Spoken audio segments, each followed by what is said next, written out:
uma boa parte desse capítulo. Vamos quase até o final, mas não vamos ler todo o capítulo. Pedro e João ainda estavam falando ao povo quando chegaram alguns sacerdotes, o chefe da guarda do templo e alguns saduceus. Eles ficaram muito aborrecidos porque os dois apóstolos estavam ensinando ao povo que Jesus havia ressuscitado e que isso provava que os mortos vão ressuscitar. Então prenderam os dois e o puseram na cadeia para ficarem lá até o dia seguinte, pois já era muito tarde. Porém, muitas pessoas que ouviram a mensagem creram, e os homens que creram foram mais ou menos 5.000. No dia seguinte, reuniram-se em Jerusalém as autoridades dos judeus, os líderes do povo e os mestres da lei. Nessa reunião estavam também Anás, que era o grande sacerdote, Caifás, João, Alexandre e outros que eram da família do grande sacerdote. Algumas versões dizem aí o sumo sacerdote. As autoridades puseram os apóstolos em frente deles e perguntaram: com que poder ou em nome de quem vocês fizeram isso? Verso 8. Então Pedro, cheio do Espírito Santo, respondeu: autoridades e líderes do povo, os senhores estão nos perguntando hoje sobre o bem que foi feito a esse homem e como ele foi curado. Pois então, os senhores e todo o povo de Israel fiquem sabendo que este homem está aqui completamente curado pelo poder do nome de Jesus Cristo de Nazaré, aquele que os senhores crucificaram e que Deus ressuscitou. Verso 11. Jesus é aquele de quem as Escrituras Sagradas dizem: a pedra que vocês, os construtores, rejeitaram, veio a ser a mais importante de todas. A salvação só pode ser conseguida por meio dele, pois não há no mundo inteiro nenhum outro que Deus tenha dado aos seres humanos, por meio do qual possamos ser salvos. Verso 13. Os membros do conselho superior ficaram admirados com a coragem de Pedro e de João, pois sabiam que eram homens simples e sem instrução, e reconheceram que eles tinham sido companheiros de Jesus, mas não podiam dizer nada contra os dois, pois o homem que havia sido curado estava ali de pé, junto com eles. Verso 15. Em seguida mandaram que Pedro e João saíssem da sala do conselho e começaram a discutir o assunto. Eles diziam: o que vamos fazer com esses homens? Pois todos os moradores de Jerusalém sabem que eles fizeram um grande milagre, e nós não podemos negar isso. Mas para não deixar que a notícia se espalhe ainda mais entre o povo, vamos ameaçá-los, a fim de que nunca mais falem com ninguém a respeito de Jesus. Então, os chamaram e ordenaram duramente que não falassem nem ensinassem nada a respeito de Jesus. Mas Pedro e João responderam: o Senhor mesmo julguem diante de Deus. Devemos obedecer aos senhores ou a Deus? Pois não temos de deixar de falar daquilo que temos visto e ouvido. Aí o conselho superior os ameaçou com mais dureza. Ainda depois os mandou embora. O conselho não pôde castigá-lo, porque todo o povo louvava a Deus por causa do que havia acontecido. O homem que foi curado por esse milagre tinha mais de 40 anos. Quando Pedro e João foram soltos, voltaram para o seu grupo e contaram tudo o que os chefes dos sacerdotes e os líderes do povo haviam dito. Assim que eles ouviram isso, adoraram todos juntos a Deus, dizendo: Senhor, Tu és Criador do céu, da terra, do mar e tudo que neles existe. Tu falaste por meio do Espírito Santo e do nosso antepassado Davi, teu servo, quando ele disse: porque as nações pagãs ficaram furiosas, porque os povos fizeram planos tão tolos. Os reis se preparam e os governantes se ajuntaram contra o Senhor Deus e contra o Messias que ele escolheu. De fato, Herodes e Pôncio Pilatos se juntaram aqui, nesta cidade, com os não-judeus e com o povo de Israel contra Jesus, o teu dedicado servo que escolheste para ser o Messias. Verso 28. Eles se reuniram para fazer tudo o que pelo seu poder e pela tua vontade já havia resolvido que ia acontecer. Agora, Senhor, olha para a ameaça deles, dá aos teus servos confiança para anunciarem corajosamente a tua palavra.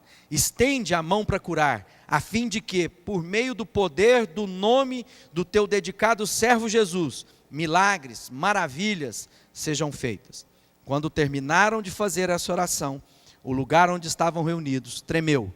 Então todos ficaram cheios do Espírito Santo e começaram a anunciar corajosamente a palavra de Deus.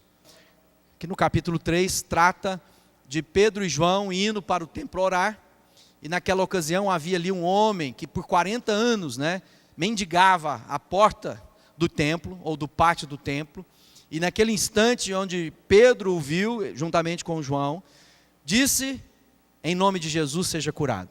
Aquele homem que padecia da sua enfermidade, foi totalmente curado, e o povo fez uma grande festa, se alegraram, e teve a oportunidade de Pedro, mais uma vez, de pregar a respeito do Cristo, a respeito de Jesus.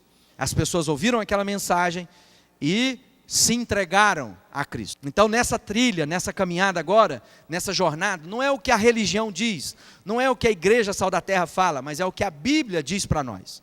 Então na minha jornada com Cristo é conhecer a Deus através das Escrituras Sagradas e alinhar os meus pensamentos e as minhas atitudes segundo aquilo que Deus propõe na sua palavra. Mais do que propõe, naquilo que Ele determina, naquilo que Ele me instrui de forma objetiva na nossa vida. Então esse é o ambiente que Pedro agora chega, e quando começa aquele alvoroço, os guardas do templo. Haviam 24 equipes de trabalho no templo naquela época, que se revezavam justamente para tomar cuidado, para que houvesse zelo, para que houvesse um movimento, que todas as coisas poderiam estar em ordem. Eram gente religiosa, chamada de levitas, que cuidavam de toda a operação, a logística dentro do templo e ao redor ali. Quando viram aquele tumulto das pessoas vindo para estar com Pedro e João, eles se aproximaram para saber o que estava acontecendo. E aí agora surge a história dos saduceus. Quando nos evangelhos, principalmente naquilo que foi o grande desafio do ministério de Jesus, Jesus era muito mais, ele confrontava muito mais, você vai ter mais presente na história de Jesus, a outra ordem religiosa chamada de fariseus, onde Jesus estava sempre no embate com a vida desses homens. Por quê? Os fariseus eram aqueles que eram doutores da lei, eram aqueles que observavam a lei na tentativa de burlar, ou seja, eles cuidavam para que a aparência tivesse tudo certo, mas davam um jeito de que a vida deles estivesse sempre da maneira que eles mesmos desejavam. Então havia o quê? Um discurso e uma prática. Por isso que Jesus diz assim, quando ele falava com os fariseus, falava assim para o povo: ouça o que eles digam, mas não façam o que eles fazem. Agora os saduceus é outro povo que vivia, outra ordem religiosa, que estava sempre em conflito com os próprios fariseus. Era como se tivesse dois partidos ali dentro do judaísmo. Os saduceus já tinham uma outra dificuldade agora, porque eles sabiam que Jesus falava a respeito de ressurreição dos mortos. E os saduceus, na doutrina, na percepção teológica que eles tinham, eles não criam em ressurreição, e nem mesmo não criam também numa soberania plena de Deus. Eles criam que nós poderíamos traçar o nosso próprio destino. Nós seríamos capazes de fazer escolhas e através das nossas escolhas alcançarmos coisas. E aí, isso vem sendo confrontado pelos discípulos, porque fala do quê?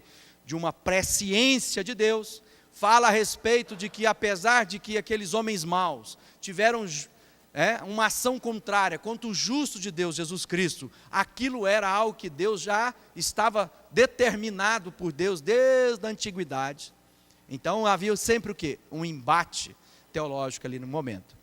Deus traz essa discussão para trazer também para a gente uma ideia do que seguiria, da nossa própria vida. O que nós vamos aprender com essa porção da palavra de Deus? A respeito das nossas convicções, a respeito da centralidade de Cristo na nossa vida, a respeito de um povo que de alguma maneira estava lá com a lei, norteados pelo pensamento.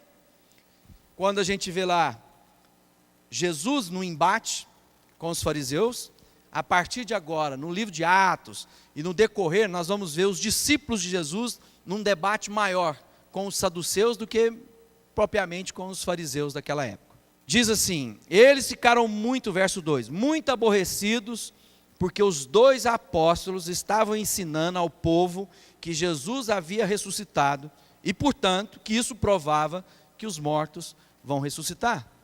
Aqui agora fala a respeito de uma doutrina que é de suma importância para nós cristãos. O apóstolo Paulo, escrevendo à igreja, ele diz assim: olha, se nós esperássemos, se a nossa vida se restringisse tão somente ao que nós podemos vivenciar, experimentar nessa vida e nesse mundo, ele diz lá, nós seríamos os mais infelizes, mais miseráveis dos homens. Paulo estava dizendo, olha, apesar de que Deus tem planos de paz, de alegria, de dar um futuro melhor, ele diz lá, posso todas as coisas naquele que me fortalece, né? Paulo tinha uma convicção da bondade de Deus nos nossos dias, mas o pensamento e o coração de Paulo estava na eternidade. Ele entra num próprio conflito pessoal, ele diz, olha, às vezes na minha vida, Paulo dizendo, eu desejava muito estar com Cristo, então ele estava dizendo que eu queria morrer. Mas ao mesmo tempo eu olho da obra que precisa ser feita nesses dias, de compartilhar desse amor com a vida daqueles que ainda não conhecem a Cristo. Então ele diz, então, eu prefiro ficar na carne para que eu possa ser útil nas mãos de Deus. Então para nós é o seguinte, irmão, você está vivendo para quê e por quê? Qual a sua motivação de vida? Por que você quer mais saúde? Por que você tem orado para Deus curar a sua enfermidade? Porque nós estamos aferrados demais às coisas desse mundo, ou porque eu tenho convicção de que a vida nesse mundo possa proporcionar, através de mim, a outros a esperança da eternidade. Isso começa num confronto. Os saduceus estavam ali tentando calar os discípulos, porque eles não queriam saber a respeito de vida eterna, de ressurreição. Ele não queria falar de juízo. Eles não criam no juízo de Deus sobre a nossa vida. Eles criam que nós seríamos fruto apenas das escolhas boas ou ruins que seríamos capazes de fazer. Então imagina quantas escolhas ruins nós já fizemos na vida e por isso estaríamos desclassificados para viver a eternidade com Deus. Mas quando nós entendemos num Deus soberano, e quando Paulo escreve aos Filipenses, ele diz o quê? Olha, irmãos, a obra que eu comecei na sua vida, eu vou cuidar de concluir. Então agora nós estamos vendo o quê? Um Deus que não é apenas espectador